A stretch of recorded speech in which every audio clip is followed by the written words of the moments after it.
Welcome student, hopes all of you are fine. Now we will discuss about skin of reptiles. Basically अगर मैं reptiles की बात करूं तो रेप्टाइल्स का ऑब्वियसली आपको पता होगा कि रेप्टाइल्स मोस्टली किस इन्वायरमेंट में रहते हैं, टेरेस्ट्राइल इन्वायरमेंट के अंदर ये एग्जिस्ट करते हैं। किसके अंदर? थ्रू आउट द लाइफ जो है ये टेरेस्ट्राइल इन्वायरमेंट के अंदर ये एग्जिस्ट करते हैं।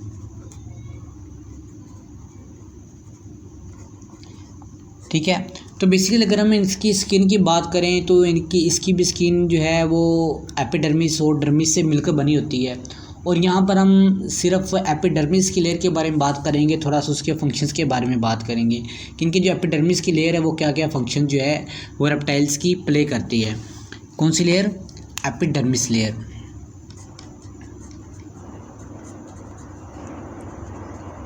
एपिडर्मिस बेसिकली अगर मैं एपिडर्मिस की बात करूं तो जो इसकी आउटर लेयर है उसको हम एपिडर्मिस का ऑब्वियसली नाम देते हैं। एपिडर्मिस कौन सी होती है? आउटर लेयर होती है, आउटर लेयर।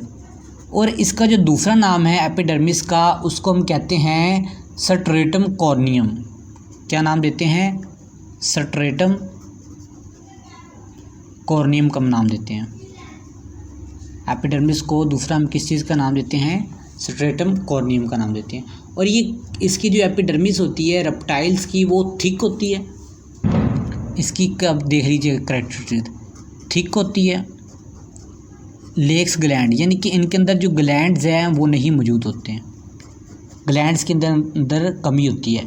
और मॉडिफाइड होती है इनटू कैरेटिनाइज्ड स्केल्स होते हैं। ठीक है, इनके अंदर कैराटिनाइज्ड स्केल होते हैं। अब बेसिकली कैराटिनाइज्ड स्केल का क्या मतलब है? यानी कि इनकी स्किन के ऊपर जो स्केल्स बने होते हैं वो एक रफ होते हैं। कैराटिनाइज्ड का मतलब पहले मैंने आपको बताया था कि इनकी फोल्डिंग बनी होती है। इनके स्केल्स की इनके स्किन के ऊपर क्या होती है? फोल्डिंग होती है। सिंपली आप इसका मीनिंग जो है आप यही ज़हन रख लीजिएगा कि इनके स्केल्स की जो है वो फोल्डिंग बनी होती है। और ये अगर हम बात करें स्नेक्स के अंदर, कैराटिनाइड स्केल्स की स्नेक के अंदर बात करें तो स्नेक्स के अंदर ये थिक होते हैं। थिक कैराटिनाइड स्केल्स आप ये कह सकते हैं इन स्नेक्स, थिक इन स्नेक्स। ये कैराटिनाइड स्केल जो हैं उनके अंदर थिक होते हैं, यानी कि उनकी काफ़ी गहरी लेयर होती है, मोटी लेयर होती है। और उसके अलावा अगर हम इन क्लॉज की बात करें, पंजों की बात करें रेप्टाइल्स के, तो वो भी किससे मिलकर बने होते हैं? वो कैराटिनाइज्ड स्केल से मिलकर बने होते हैं।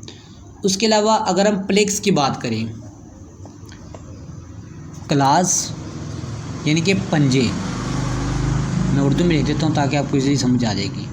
ठीक है, उसके अलावा प्लेक्स। अब बेसिकली प्लेक्स किसको कहते हैं? प्लेक्स कहते हैं कि ये एक रेप्टाइल्स के ऊपर स्किन के ऊपर, इनके स्किन के ऊपर क्या होता है? बेसिकली प्लेक्स का मतलब है कि इनकी जो रेप्टाइल्स की स्किन होती है उनके ऊपर एक निशान बने होते हैं।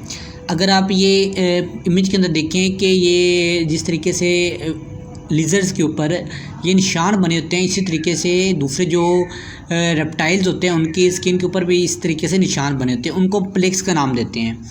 वो भी किससे होते हैं? कैराटिनाइड स्केल्स से मिलकर बने होते हैं। उसके अलावा अगर हम बात करें इनकी बीक्स इन टर्टल्स की, किसकी? बीक्स इन टर्टल्स की।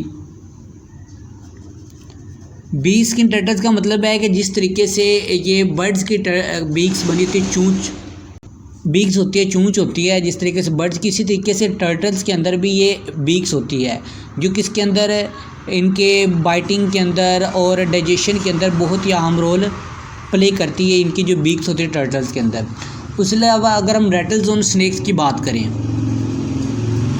Rattles on snakes, basically rattles का क्या मतलब है कि रैटल्स ऑन स्नेक्स का क्या? स्नेक्स की जो रैटल्स स्नेक्स होते हैं, कुछ रैटल्स स्नेक्स होते हैं, रैटल्स स्नेक्स।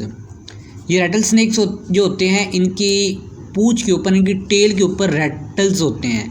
रैटल्स का मतलब ये आप देख सकते हैं कि इनकी ये पूंछ के ऊपर इर्द गिर्द क्या रैटल्स है। और ये भी किससे मिलकर बनी होती है? ये भी कैराटिनाइज्ड स्केल से मिलकर बनी होती है, कैराटिन से मिलकर बनी होती है। उसके अलावा अगर हम बात करें किसकी? स्पाइनी क्रस्ट की, स्पाइनी क्रस्ट की। स्पाइनी क्रस्ट किस चीज़ को कहा जाता है कि जिस तरीके से आपने फिजिक्स के अंदर क्रस्ट और ट्रफ का नाम सुना होगा कि ये क्रस्ट और ट्रफ होते हैं, ठीक है, ये ऊपर क्रस्ट होता है और ये ट्रफ होता है। इसी तरीके से इनकी जो लाइक रेप्टाइल्स होते हैं, लाइक लिजर्ड्स की हम बात कर लें, लिजर्ड्स के अंदर जो स्पाइन होती है यानी कि स्पाइनल कॉर्ड होती है, ठीक है, वो क्रस्ट की तरह से होती है। वो भी किससे मिलकर बनी होती है, इनसे केराटिन से मिलकर बनी होती है। और बेसिकली ये थे कुछ रेप्टाइल्स के नाम मैंने जो बताए थे, तो ये आपने इनका थोड़ा सा इंट्रोडक्शन आपने ज़हन के अंदर रख लेना, ये थोड़े वर्ड डिफ़िकल्ट है। अब ये क्या फंक्शन प्ले करते हैं, ये केराटिनाइड लेयर जो है क्या फंक्शन प्ले करती है, ये अब्रेशन के अंदर फंक्शंस हम बात कर लेते हैं। अब अब्रेशन के अंदर, ठीक है, उसके अलावा डिहाइड्रेशन के अंदर, हाइड्रेशन के अंदर, और उसके अलावा ये अब्रेशन डिहाइड्रेशन का क्या मतलब है, यानी कि इनको इनहिबिट करती है। डिहाइड्रेशन होने से बचाती है, अब्रेशन होने से बचाती है। अब्रेशन का मतलब अगर आप इस तरीके से समझ लें, ये रिड्यूस करती है फ्रिक्शन को, यानी कि इर्द गिर्द आने वाली जितनी भी रुकावटें हैं उसको क्या कर देती है, रिड्यूस कर देती है, यानी कि चलने के अंदर जो है वो बहुत ही आसानी हो जाती है, ठीक है। अब्रेशन जो होते हैं ये इससे क्या कर देती है, इसको रेजिस्ट कर देती है। उसके अलावा ये प्रोटेक्ट करती है like a suit farmer, protect like suit of armour, तो ये भी इसका जो है एक अहम फंक्शन है।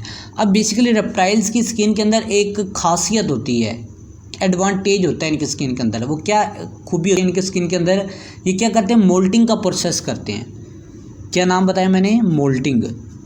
अब ये बेसिकली मोल्टिंग का प्रोसेस क्या होता है कि मोल्टिंग ड्यूरिंग शेडिंग और मोल्टिंग ऑफ द स्किन के दौरान बहुत से रेप्टाइल जो हैं अपनी क्या करते हैं, ओल्ड आउटर लेयर जो है उसको रिमूव कर देते हैं और इनके अंदर न्यू लेयर जो है वो स्किन जो है वो डिवेल्प हो जाती है, ठीक है। यानी कि फ़र्ज़ कर लें कि ये ओल्ड है और ये इनके अंदर जो नीचे है इनर लेयर जो है वो बनना शुरू हो जाती है।